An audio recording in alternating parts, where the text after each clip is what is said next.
Então, irmãos, durante todo esse mês de maio, nós meditamos sobre o tema Abrigo no Temporal, uma teologia do sofrimento. E temos visto, então, o que as Escrituras dizem a respeito do sofrimento. Propósitos do sofrimento, razões pela qual Deus permite sofrimento e o paradoxo de como um Deus bom, santo, justo, um Deus que não possui mácula alguma, como esse Deus, ainda assim ele permite o sofrimento. Como esse Deus permite o mal entrar no mundo. Como esse Deus permite com que a iniquidade entre no mundo e nós possamos ser, então, tomados por doenças, mortes, vermos genocídios acontecerem, guerras e toda sorte de maldade que existe no mundo caído e quebrado pelo pecado. Vemos que, em meio a tudo isso, Deus possui um propósito soberano. E, na última aula em específico, enfatizamos que os propósitos de Deus são muito diferentes para o seu povo em específico do que para o que ele tem para o mundo em geral. Com o sofrimento, Deus, ele mostra o seu juízo ao mundo. Mas, com o sofrimento, Deus molda os seus servos. Enquanto Deus manifesta o seu juízo, o seu julgamento ao mundo caído, ao seu povo em específico, ele está, através do sofrimento, na verdade, não apenas não mostrando juízo, mas sim moldando, fortalecendo, por mais que o seu povo passe frequentemente por noites escuras da alma. Não por qualquer razão, Paulo nos diz em Romanos 8, 28, que todas as coisas cooperam para o bem daqueles que amam a Deus, que foram escolhidos de acordo com o seu propósito soberano. Então, os propósitos de Deus para o seu povo e para o mundo em geral são diferentes quando nós falamos de sofrimento. No entanto, hoje nós queremos falar em específico das ferramentas que Deus nos concede enquanto povo seu, enquanto povo da aliança, para lidarmos com o sofrimento no mundo caído e quebrado pelo pecado. Quais ferramentas Deus nos concede para nos mantermos de pé nesse mundo cheio de maldade, de iniquidade? Nós olhamos ao redor, vimos um mundo que progride rumo ao abismo, que caminha mais e mais rumo ao abismo, que se torna cada vez mais escuro. E então nos questionamos quais ferramentas Deus nos concede para que nós possamos estar firmados em todo o tempo sobre a rocha que é Jesus. Primeiro lugar, primeiro ponto aqui para a nossa escola bíblica de hoje. Deus, em meio ao sofrimento, evoca grandes imagens nas Escrituras Sagradas para que nós possamos batalhar contra a dor, contra o desânimo. Em meio ao sofrimento, Deus evoca grandes imagens poderosas, para que nós possamos nos manter firmes, mesmo em meio à dor. Não sei se vocês observam isso, mas em todas as escrituras, de Gênesis a Apocalipse, nós temos uma linguagem cheia de imagens. Em todo tempo, Deus está utilizando imagens para falar com o seu povo, para edificar o seu povo. Pense, por exemplo, no que talvez seja o salmo mais conhecido das Escrituras, e se não for o salmo mais conhecido das Escrituras, certamente é um dos. Salmo 23. O Senhor é o meu pastor, e nada me faltará. Se trata de uma imagem. O Senhor é o meu pastor. E essa imagem do Senhor como pastor é, de fato, uma imagem que ela vai se manifestar de diferentes formas nas Escrituras Sagradas, do início ao fim. E vemos o ápice disso quando Cristo vem e Ele mesmo se manifesta como sumo pastor. Quando Ele mesmo diz que é o bom pastor. Quando Ele mesmo diz que é a porta das ovelhas. Então, Das várias imagens que temos, essa imagem em específico se destaca até considerando o contexto em que os israelitas estavam ali inseridos. E veja, isso nos ensina muito em meio ao sofrimento. Porque se Deus é o bom pastor, se Cristo é o bom pastor, se Ele está cuidando de nós, pastoreando o nosso coração, mesmo quando passamos pelo vale da sombra da morte, mesmo quando passamos por águas turbulentas, nós podemos descansar. Porque, como diz o salmista, Ele irá nos guiar às águas de descanso. Está lá em Salmo 23. O teu bordão e o teu cajado me sustentam.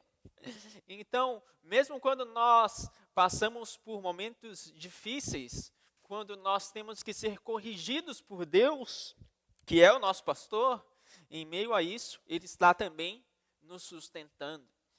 Então, é interessante notar que através dessas imagens bíblicas, Deus como que está também nos ensinando a nos mantermos firmes em meio ao sofrimento, a não desanimarmos no sofrimento. E é importante que nós tenhamos essas imagens em mente. É importante que quando o sofrimento vier bater as nossas portas, nós possamos responder ao sofrimento com imagens bíblicas em mente. Não é por qualquer razão que as Escrituras utilizam esse tipo de linguagem que é tão fácil de grudar em nossa mente. É muito mais fácil nós termos fixadas em nossas mentes uma imagem do que um discurso teológico complexo. E a Bíblia, ela não é feita de um discurso teológico complexo. A Bíblia, ela é construída de linguagem simples, clara, para um povo simples como nós, cheia de imagens como essa, que apesar de sua simplicidade, dizem muito. Deus cuida de nós, Ele é o bom pastor, Ele nos conduz às águas tranquilas, Ele nos sustenta, o seu bordão, seu cajado, nos sustenta. Com outra imagem muito poderosa de outro salmo que também é muito conhecido, e além de muito conhecido, se tornou o salmo da Reforma Protestante, o salmo que inclusive inspirou o hino da Reforma Protestante, Salmo 46. Deus é o nosso refúgio e fortaleza, socorro bem presente nas tribulações, algumas traduções, nas angústias. Socorro bem presente nas angústias. Gosto dessa tradução. Deus é o nosso refúgio, fortaleza. Um castelo forte, como traduziria o hino alemão de Martinho Lutero.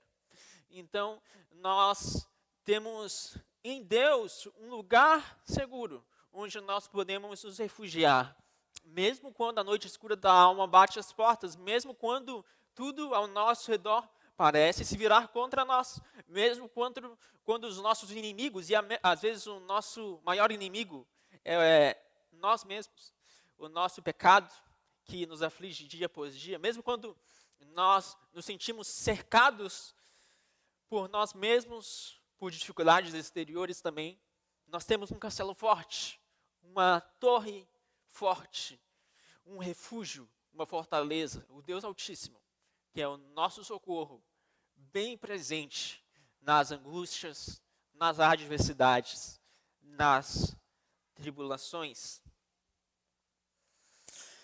Em todo o tempo, nos Salmos, conforme nós vamos meditando nele, nós vimos que o salmista ele visa transmitir a imagem de um Deus que está perto, não de um Deus longínquo. Mas em Salmo 34, versículo 17, por exemplo, nós lemos assim: clamam os justos e o Senhor os escuta e os livra de todas as suas angústias. Os justos clamam e o Senhor os escuta e os livra de todas as suas angústias. Perto está o Senhor dos que têm o coração quebrantado, Ele salva os de espírito oprimido. Muitas são as aflições do justo, mas o Senhor de todas o livra.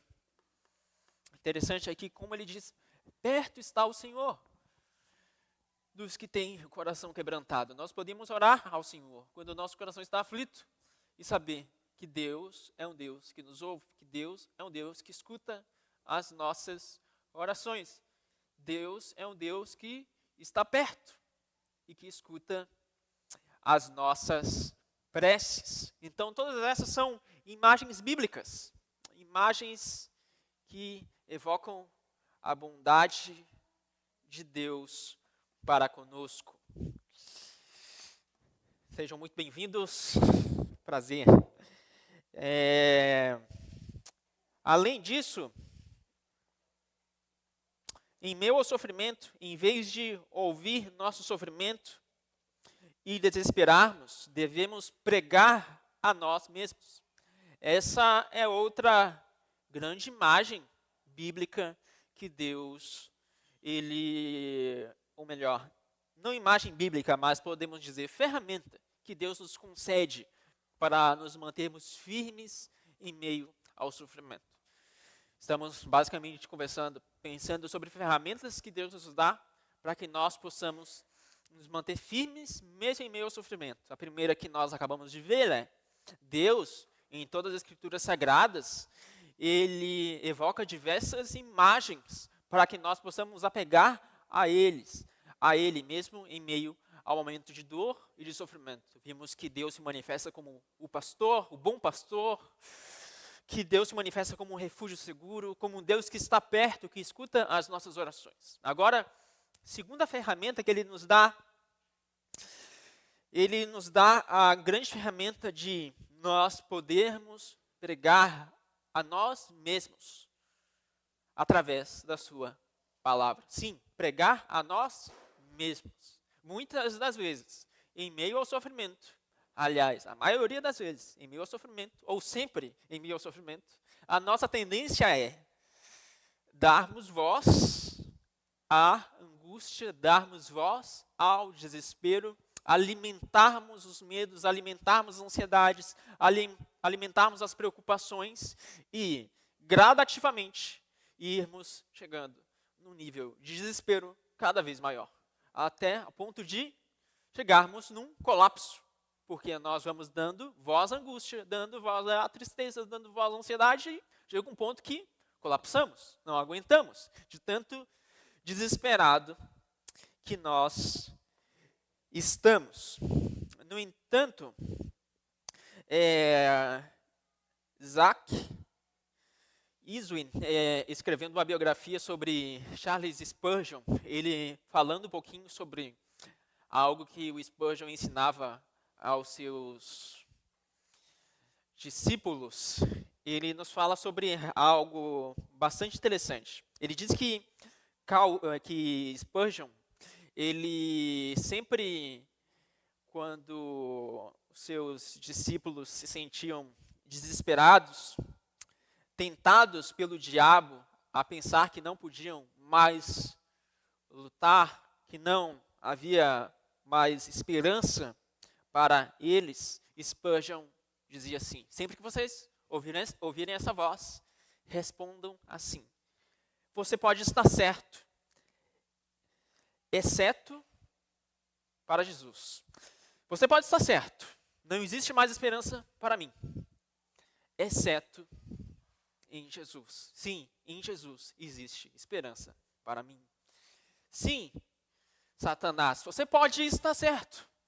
Não consigo mais lutar contra as adversidades. Não consigo mais perseverar com fé. Todas as coisas estão indo mal. Não existe a mínima mais esperança para que eu possa continuar de pé. Exceto em Jesus. Sim, em Jesus nós podemos encontrar esperança. Ele escreve assim: quando nos deparamos com este antigo inimigo, o diabo, resta apenas uma coisa que podemos e devemos fazer: lutar. Como? Na essência, usamos a frase: você pode estar certo, exceto para Jesus. E de fato é isso que nós vemos nas Escrituras. No salmista, na linguagem dos salmos, nós vemos em diferentes momentos o salmista como que pregando a própria alma. No Salmo 42, versículo 3 ao 5, por exemplo, lemos assim: As minhas lágrimas têm sido o meu alimento dia e noite, enquanto me dizem continuamente: E o seu Deus, onde está?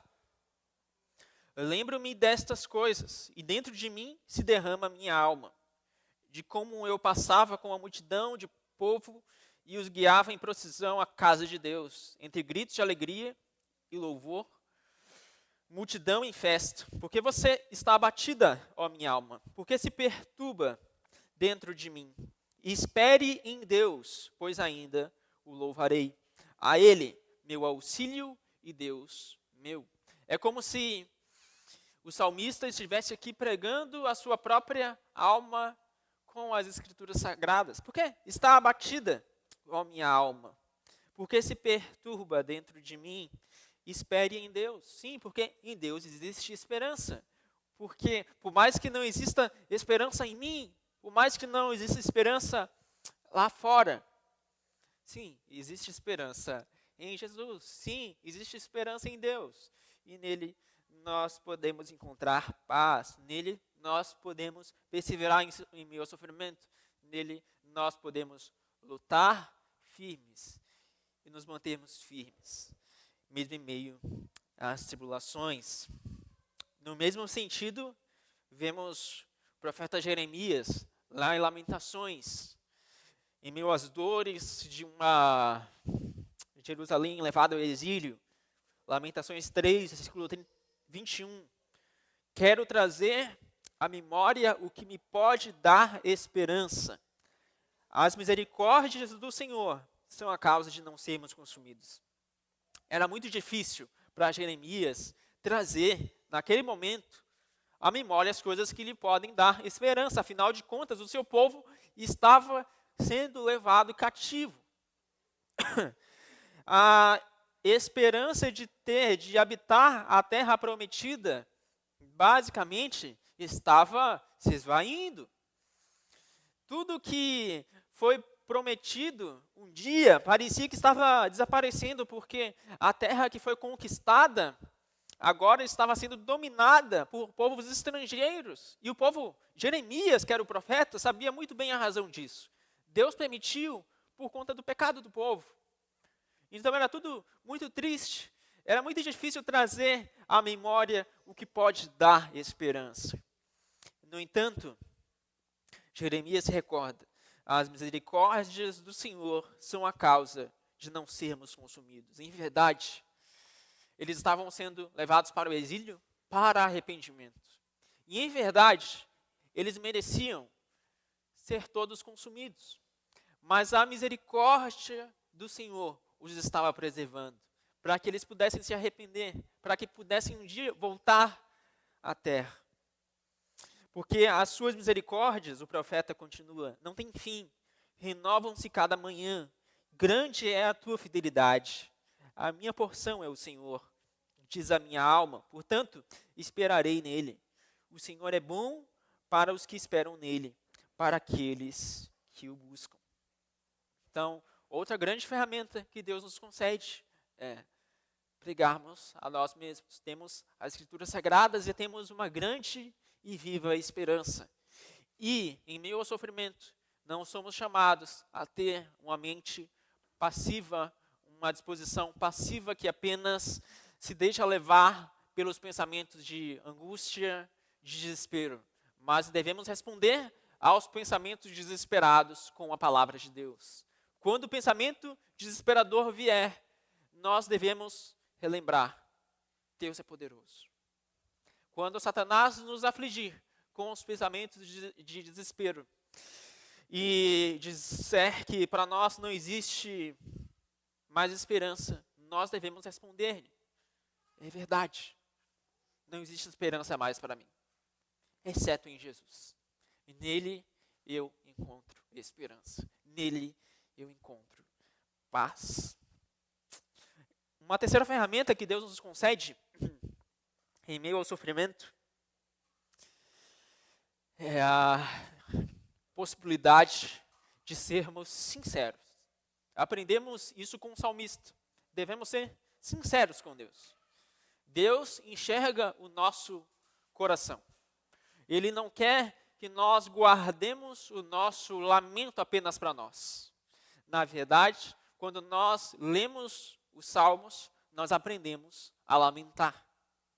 Sim, existem momentos de se alegrar e momentos de chorar, como diria o autor de Eclesiastes. E no livro dos Salmos, nós vemos nitidamente muitos salmos de lamento. Salmo 22, versículo 1, por exemplo, foi utilizado pelo próprio Senhor Jesus na cruz do Calvário. Deus meu, por que me desamparaste? Por que se acham longe de minha salvação as palavras de meu gemido? Veja que o salmista está sendo sincero. Parecem palavras duras sendo dirigidas a Deus. Deus meu, por que me desamparaste? Como ousa se dirigir dessa forma a Deus? Mas Deus, Ele requer de nós que sejamos sinceros, que expressemos o nosso lamento, a nossa dor, as nossas angústias. E à medida que expressamos o nosso coração e lamentamos perante Ele, Ele também vai tratando a nossa alma e derramando o seu bálsamo em nosso espírito. Porque em Hebreus 4, versículo 5, temos escrito que não temos sumo sacerdote que não possa se compadecer das nossas fraquezas. Pelo contrário, ele foi tentado em todas as coisas, a nossa semelhança, mas sem pecado. Versículo 16, portanto, aproximemo-nos do trono da graça com confiança, a fim de recebermos misericórdia e encontrarmos graça para ajuda em momento oportuno. Podemos ser sinceros perante Deus, sim, porque temos alguém que se compadece das nossas fraquezas. Jesus mesmo sofreu as nossas fraquezas. Jesus mesmo levou o maior sofrimento que alguém poderia levar, mas sem pecar, perseverando firme até o último instante. E quando levamos a Ele o nosso lamento, quando expressamos a Ele a nossa dor, quando expressamos a Ele o nosso sofrimento, temos nele alguém que se compadece, nele alguém que entende a nossa dor e nele alguém que nos recebe de braços abertos, mesmo quando somos sinceros e expressamos as profundezas da nossa angústia. Em quarto lugar, uma quarta ferramenta que Deus nos concede em meio ao sofrimento, ou podemos dizer, uma quarta dádiva, um quarto privilégio que Deus nos concede em meio ao sofrimento. Ele não nos abandona. Em nenhum momento Ele vai nos abandonar. Mesmo que tudo pareça conspirar contra nós, Deus não nos abandona. Em Abacuque 3, versículo 17, nós lemos assim: ainda que a figueira não floresça, nem haja fruto na videira, ainda que a colheita da oliveira decepcione, e os campos não produzam mantimento, ainda que as ovelhas desapareçam do aprisco, e nos currais não haja mais gado, mesmo assim, eu me alegro no Senhor, e exulto no Deus da minha salvação. Nós podemos nos alegrar, porque mesmo em meio ao momento de dor mais profunda, Deus é um Deus conosco. Esse foi um dos grandes lemas também da Reforma Protestante. Deus é um Deus pro nobis. Deus é um Deus por nós. Deus é um Deus conosco, que nunca, jamais nos abandonará. Deus é um Deus que nos guarda, que cuida de nós e que se compadece de cada uma de nossas fraquezas. Então, nós temos um Deus que entende a nossa dor e que não nos abandona. Em Hebreus 13, versículo 5, nós vemos essa grande ênfase também, quando Deus diz que não nos abandonará. Nunca, jamais o abandonarei. De maneira alguma deixarei você. Nunca, jamais o abandonarei. Então veja a grande ênfase aqui. De maneira alguma deixarei você. Nunca deixarei você. Jamais deixarei você. Então, é como se Deus estivesse repetindo por 3 vezes. Não, nunca, jamais o abandonarei.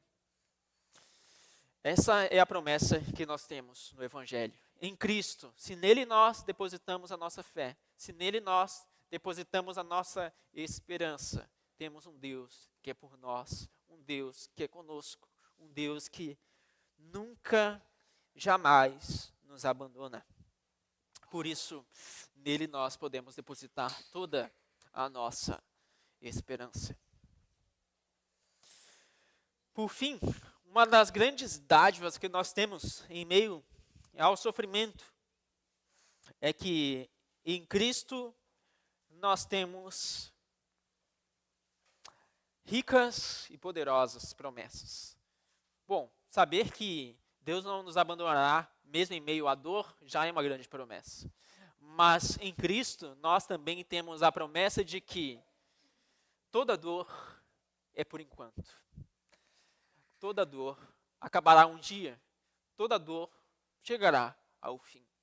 E que no final das contas, toda dor que nós enfrentamos hoje aqui possui um propósito soberano na grande melodia da criação.